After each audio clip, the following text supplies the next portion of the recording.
afternoon, everybody. I brought a very special guest with me today, as you can see, Secretary McMahon. So I will begin my remarks. She's going to speak, and then we'll take some questions. She'll take questions, and I'll take questions from you as well. First off, yesterday, First Lady Melania Trump and Second Lady Usha Vance traveled to Marine Corps Air Station New River and Camp Lejeune in North Carolina, where they spent the day meeting with students, educators, military families, and United States Marines. Both the First Lady and Second Lady were grateful for the warm welcome and remain deeply committed to supporting military families and the communities that serve our great nation. May God bless all of them. In economic news, the September jobs report showed the American economy remains strong, with 119,000 new jobs added, more than double expectations. These gains came after the summer passage of President Trump's historic tax cuts and multiple big trade deals with countries around the world. In particular, construction jobs surged by 19,000 in September, the largest monthly gain in a year. Nearly all of this solid monthly job growth came from the private sector and went to Americans rather than foreign-born workers, the opposite of what we saw under the previous administration. Inflation also remains under control, and wages are up by 3.8% over the year for American workers because of President Trump's pro-growth policies. In fact, real wages are on pace to increase roughly $1,200 for the average worker this year under President Trump. This is a complete reversal of the failed Biden era, when we saw inflation skyrocket to 9%.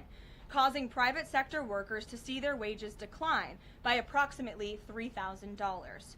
We know that Americans are still hurting from the 4-decade high inflation caused by Joe Biden and the Democrats, but President Trump is making significant progress to fix this, and he will not stop working until he solves it. As the president recently stated, he is never satisfied. For example, President Trump's policies are working to make Americans' Thanksgiving more affordable this year, from their commute to the dinner table. Nearly 100 million Americans are expected to drive next week to spend time with loved ones for the holiday. And thanks to President Trump's Drill Baby Drill agenda, the national average price of a gallon of gas on Thanksgiving Day is projected to be at the cheapest price since the COVID pandemic in 2021. President Trump is bringing down gas prices and providing significant savings to American families at the pump. And again, we expect those prices to continue to decline. According to the American Farm Bureau Federation's annual survey, cooking Thanksgiving dinner will also cost less this year than it did last year and is down about 5% overall. The average price for a staple of the meal, a 16-pound frozen turkey, is down more than 16% from last year, which will provide critical savings for families and their budgets.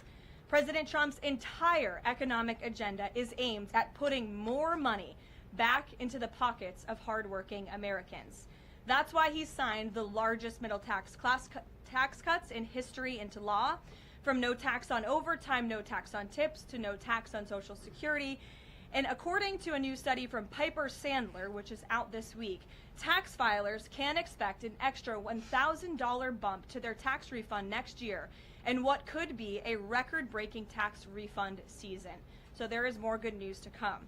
We know these refunds will make a huge difference for Americans to help pay down their bills and use towards life's expenses. In other news this week, President Trump took a significant step toward delivering on a core campaign promise to finally close the Department of Education. To shrink the bloated federal bureaucracy, the Department of Education just entered into new interagency agreements with 4 agencies: the Departments of Labor, Interior, Health and Human Services, and State. These agencies will now ensure the delivery of legally required programs while also refocusing them to better serve students. This common sense action brings the Trump administration much closer to finally returning education where it belongs, at the state and local level, not in Washington, D.C. The Democrats' reckless 43-day government shutdown did manage to do one valuable thing. It proved that America does not need a federal Department of Education. During the longest shutdown in history, the Department of Education furloughed 90% of its staff, and America's education system was not impacted whatsoever. Schools stayed fully open across the country. Students attended class and received normal in-person instruction, and our wonderful teachers received their paychecks uninterrupted. The Democrats' government shutdown made it painfully obvious that American families do not need the Department of Education. Since its creation in 1979 during the Carter administration, the Department of Ed has spent over $3 trillion taxpayer dollars without improving student achievement. Despite pure pupil spending having increased by more than 245% since the 1970s, math and reading scores are down in public schools. In fact, the most recent Nation's Report Card from 2024 showed that 13-year-olds' math scores are the lowest they've been in decades, and their reading scores are the lowest since testing began more than 30 years ago.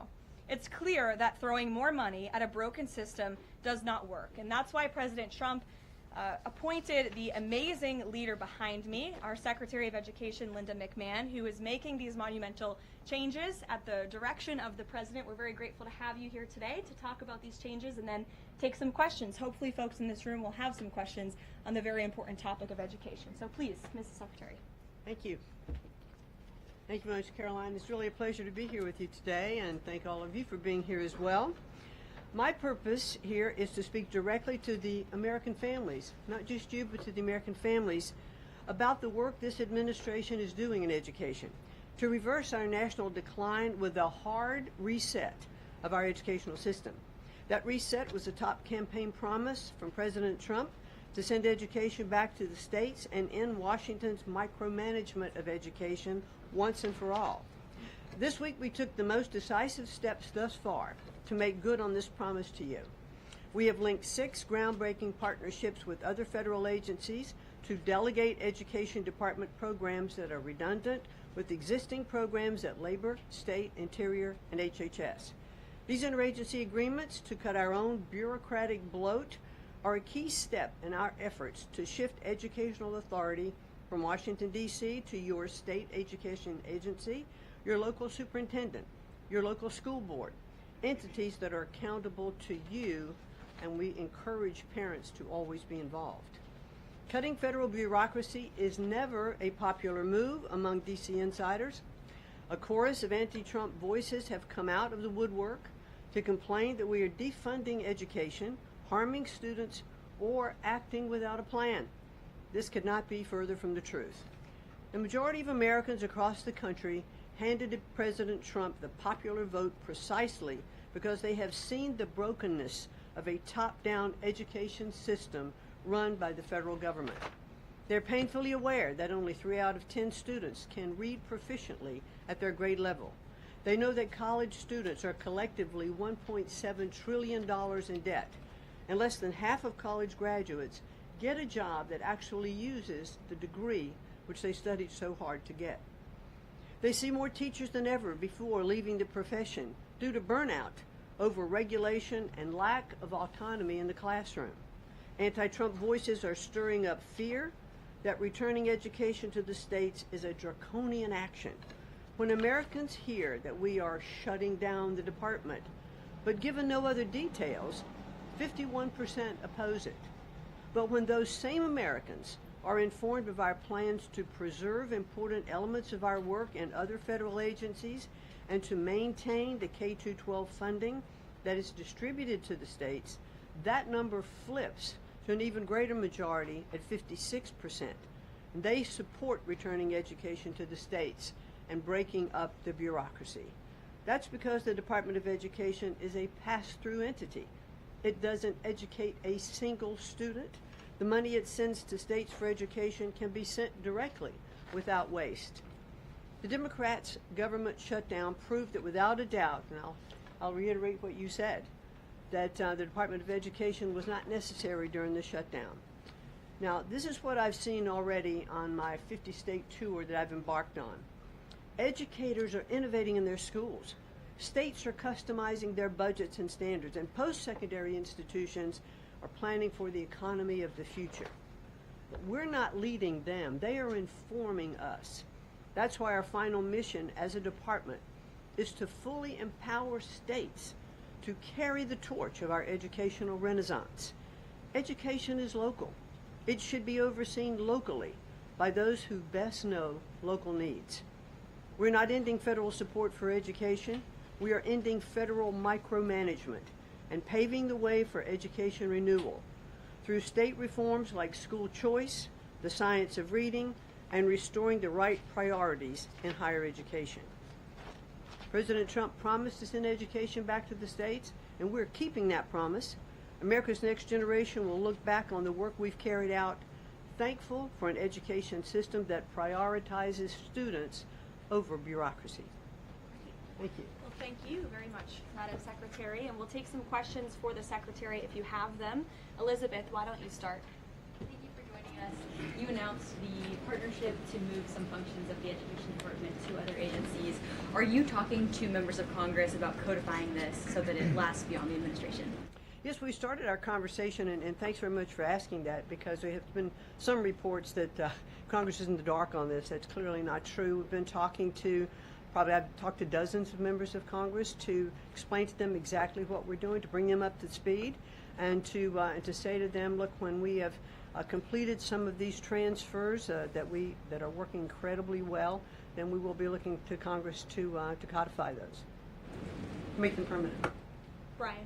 Thank you. Secretary McMahon, what is the update on the negotiations with Harvard? I know the President has publicly pointed to you as somebody who's worked on that. I think you've talked about that at length, but I'd like to understand where are things with those negotiations with Harvard this time? They're ongoing negotiations, and I feel very comfortable that we are getting close to having those negotiations finalized. It's been open door conversation all along. Deanna?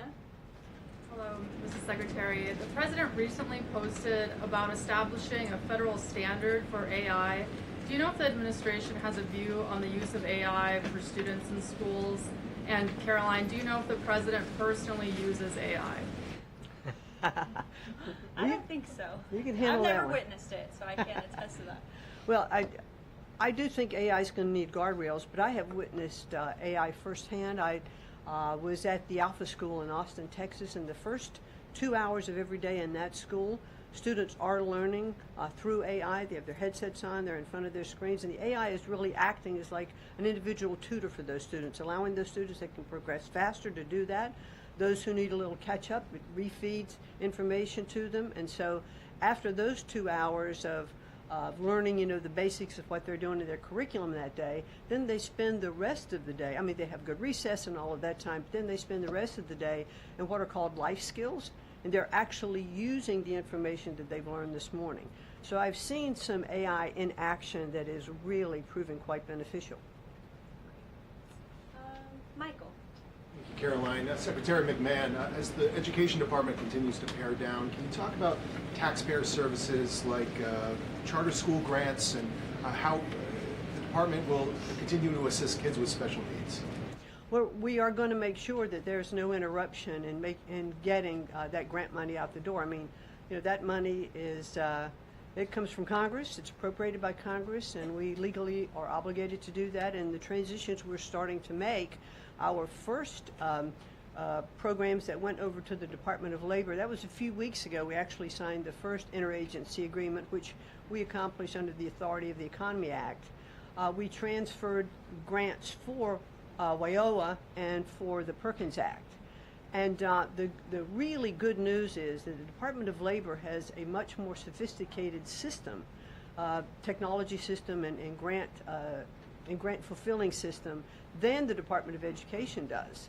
As a matter of fact, our executive manager that went over with that group over to Labor said he would compare what the labor system is to education's like held together by bubble gum that is not connected to any other part. So we were able to get those grants out the door more smoothly, and states have actually better access for those systems than they do at the Department of Education. So that's a real bonus.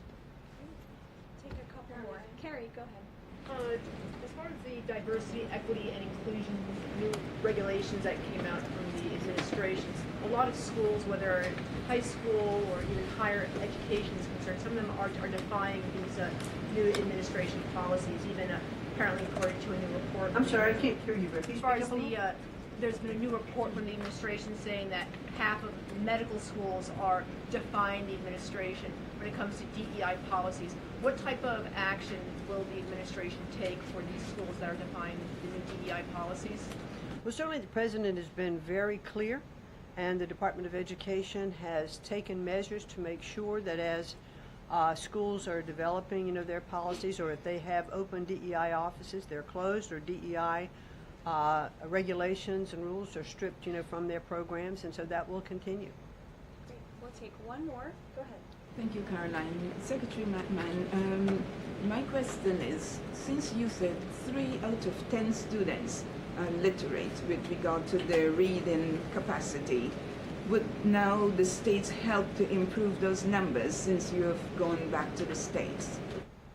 Well, what we are finding, that the states that are making great progress, it's through their own innovation. It's not coming from the Department of Education. I think the Department of Education is really misunderstood about what our function is. We don't teach one student.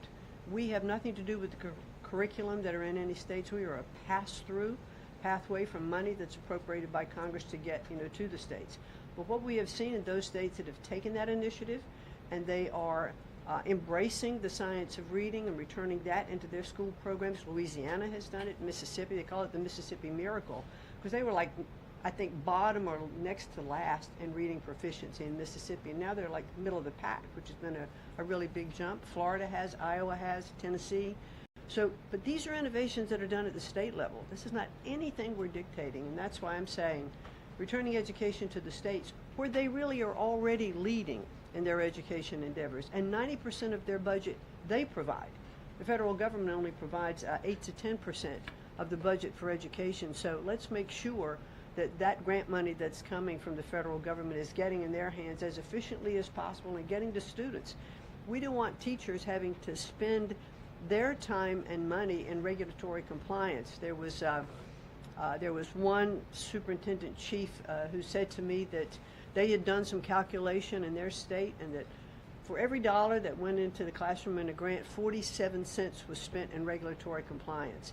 So let's get the money into the hands of our students and our teachers. Let's raise the level of education. The other thing I'll do, and I'll quickly wrap up for you, is this 50-state tour that I have embarked on. We've done about 14 states. We've shut down a little bit during the shutdown. But what I am doing is visiting different kinds of schools, grammar schools, middle schools, high schools, micro schools, private schools, charter schools, the whole gambit.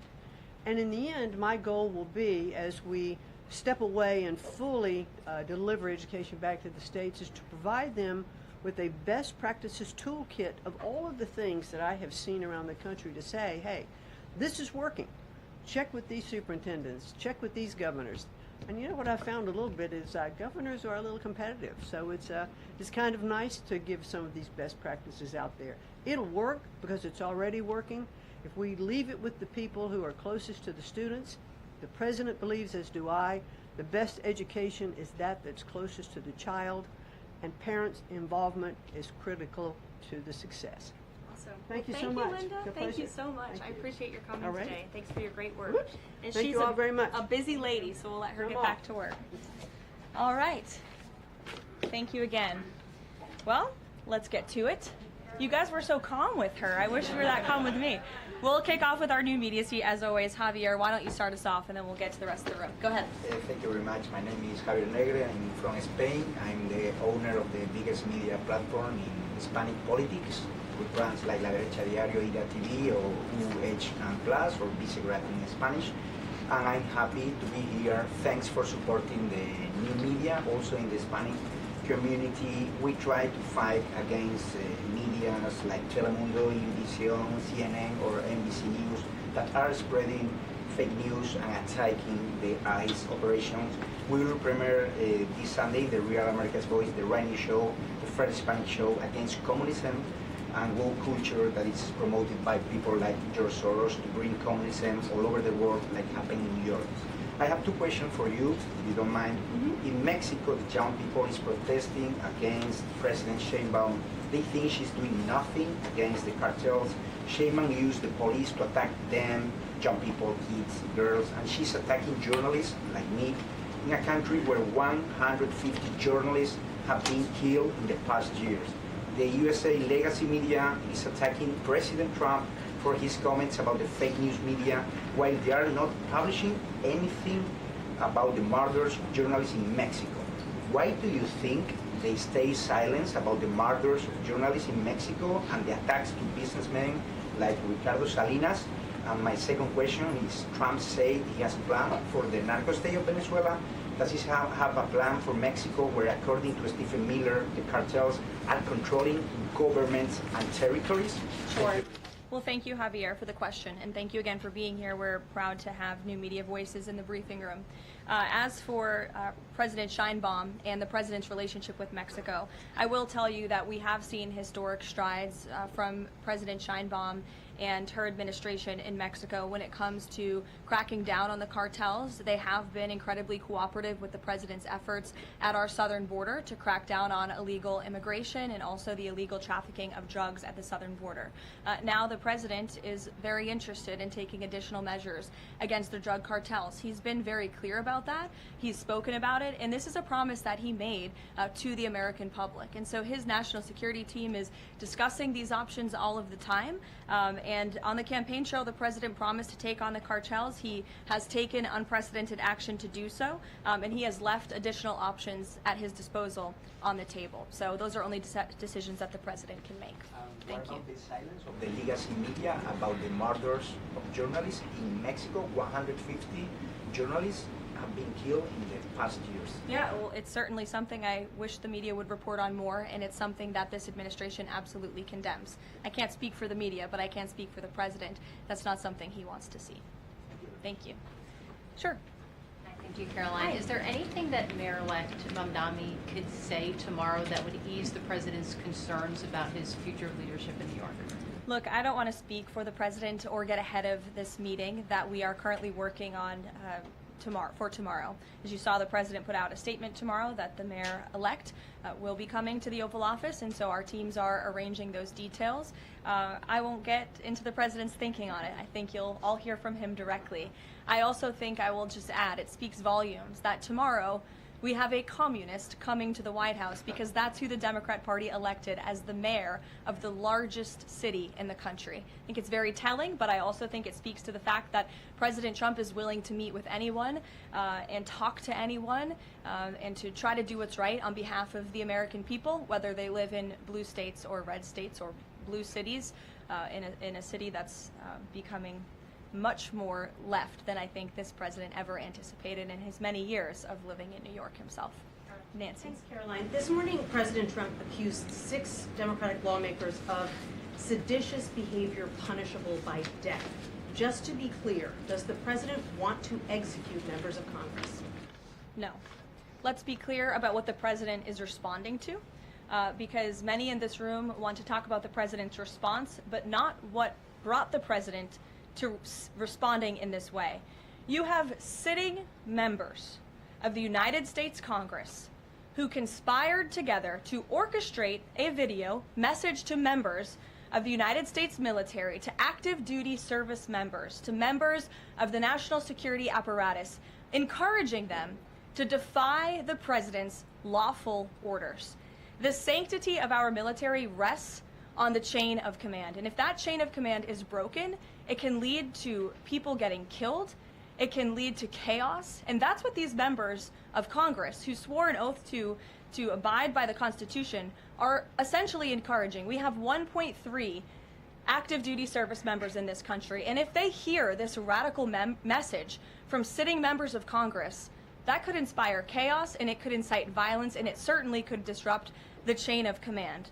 These 3 members of Congress, I will also add, knew exactly what they were doing. You look at Alyssa Slotkin. She's a former member of the CIA. Mark Kelly was a captain in the U.S. Navy. Maggie Goodlander was a naval officer, and notably, she is also the wife of Joe Biden's national security former advisor, Jake Sullivan. And so these members knew what they were doing. They were leading into their credentials as former members of our military, as veterans, as former members of the national security apparatus to signal to people serving under this commander-in-chief, Donald Trump, that you can defy him and you can betray your oath of office. That is a very, very dangerous message. and it perhaps is punishable by law. I'm not a lawyer. I'll leave that to the Department of Justice and the Department of War to decide. But the president has Chris, go frequently, ahead. but Caroline, can I just follow up? The president and the vice president, for that matter, have accused the other side of encouraging political violence. Isn't that exactly what the president is doing when he says that members of Congress should be killed? Why aren't you talking about what these members of Congress are doing to encourage and incite violence? They are literally saying to 1.3 million active duty service members not to defy the chain of command, not to follow lawful orders. Every single You can refuse an illegal order, which But is they a are, uniform but code they're of military suggesting, Nancy, that the president has given illegal orders, which he has not. Every single order that is given to this United States military by this commander-in-chief and through this chain of command, through the Secretary of War, is lawful. And the courts have proven that. This administration has an unparalleled record at the Supreme Court because we are following the laws. We don't defy court orders. We do things by the books. And to suggest and encourage that active duty service members defy the chain of command is a very dangerous thing for sitting members of Congress to do. And they should be held accountable, and that's what the president wants to see. Phil. Thank you. Ambassador Mike Huckabee had a meeting with Jonathan Pollard, a former U.S. citizen who was convicted and spent 3 decades in jail. Know that meeting was going to happen. Does the administration condone it? The White House was not aware of that meeting, but the president stands by our ambassador, Mike Huckabee, and all that he's doing for the United States and Israel. You said that the president was going to do what was right for U.S. citizens, regardless of whether they lived in blue or red states. I'm curious if there's any chance in tomorrow's meeting with Mayor-elect Mamdani that he will be able to convince the president to abandon that promise to cut off federal funding to New York City. Look, Phil, we'll see how the meeting goes tomorrow, and I'll let the president speak for himself. Natalie. Thank you, Caroline. What did the president mean when he called reporter piggy? Look, the president is very frank and honest with everyone in this room. You've all seen it yourself. You've all experienced it yourselves, and I think it's one of the many reasons that the American people reelected this president, because of his frankness. And he calls out fake news when he sees it. He gets frustrated with reporters when you lie about him, when you spread fake news about him and his administration. But he also is the most transparent president in history, and he gives all of you in this room, as you all know, unprecedented access. You are in the Oval Office almost every day asking the president questions. And so I think the president being frank and open and honest to your faces rather than hiding behind your backs is frankly a lot more respectful than what you saw in the last administration, where you had a president who lied to your face and then didn't speak to you for weeks and hid upstairs and didn't take your questions. So I think everyone in this room should appreciate the frankness and the openness that you get from President Trump on a near daily basis. And Go ahead. As a follow-up, Yes. The Go Washington ahead. Post just Go ahead. reported that the Coast Guard has I'm stopped calling on considering- Bloomberg. Go ahead. Caroline, Thank you. 2 questions for you. The New York Times is reporting that the administration is now sending a U.S. official to the G20.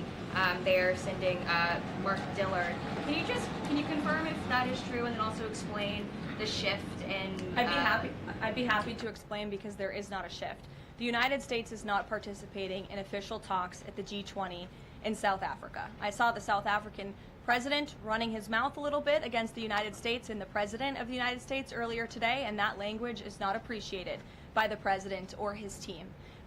The ambassador or the representative of the embassy in South Africa is simply there to recognize that the United States will be the host of the G20. They are receiving that send-off at the end of the event. They are not there to participate in official talks, despite what the South African president is falsely claiming. On Ukraine, there have been reports that President Zelensky said, he's looking to look at the plan. That there's been reports about the Trump administration proposing a plan. Can you just give an update on where Russia-Ukraine stands, and does the president plan to speak with Zelensky anytime soon, or when can you expect that? So I'm happy to provide an update. I've seen quite a bit of reporting on the latest with Russia-Ukraine, so let me clarify and give you guys the truth on where it currently stands.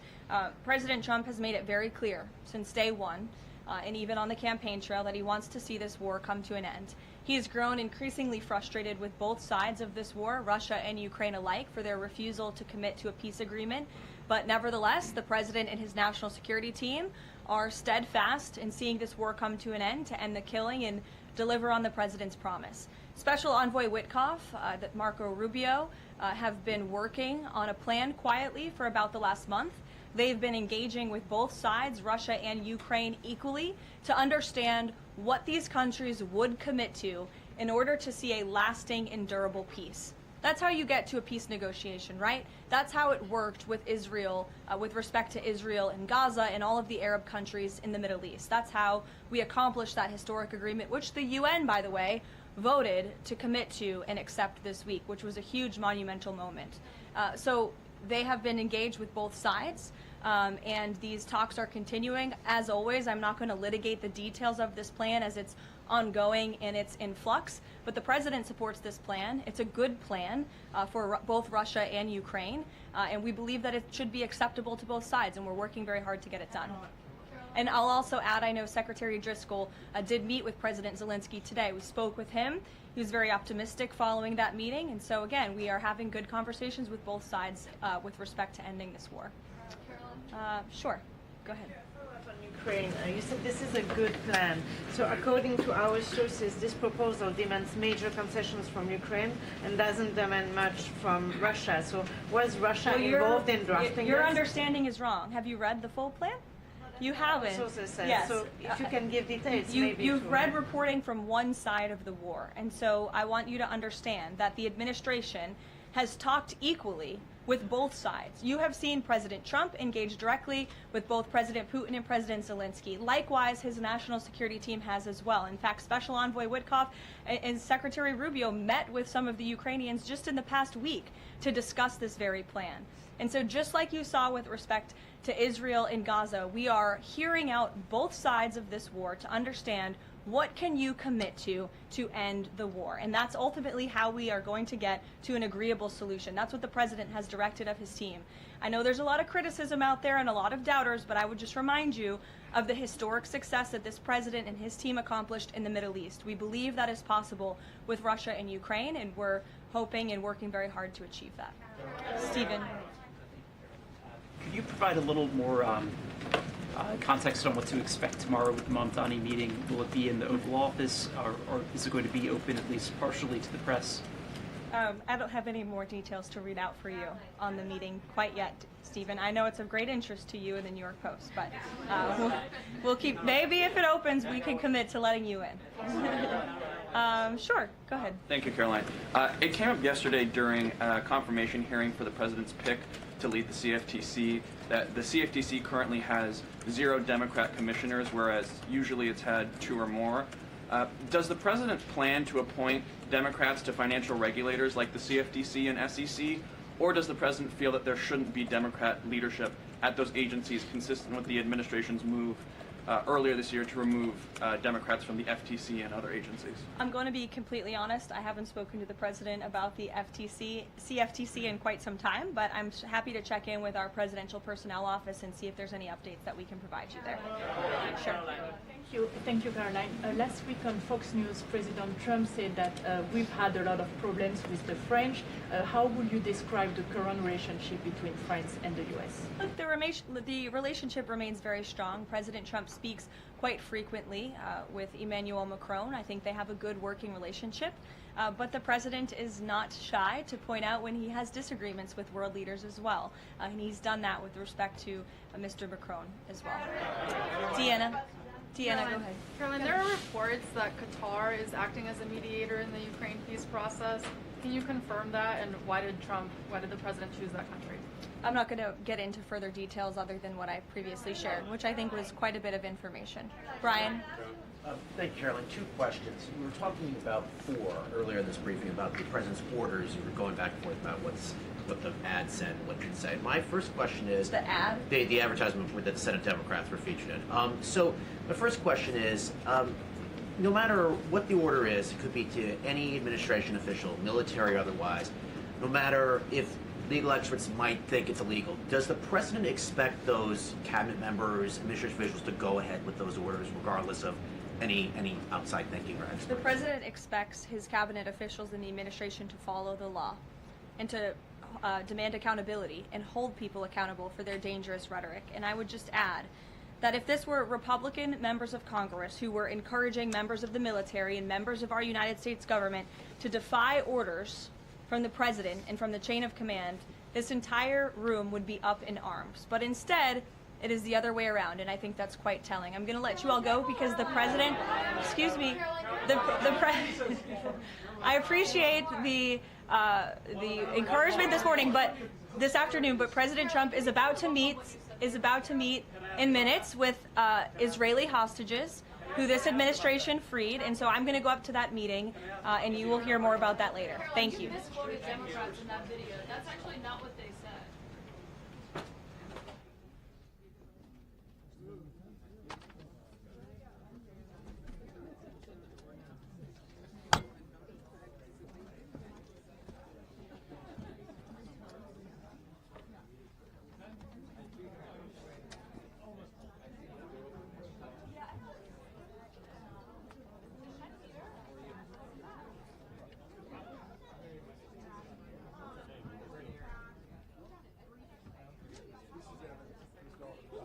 Ha ha ha ha.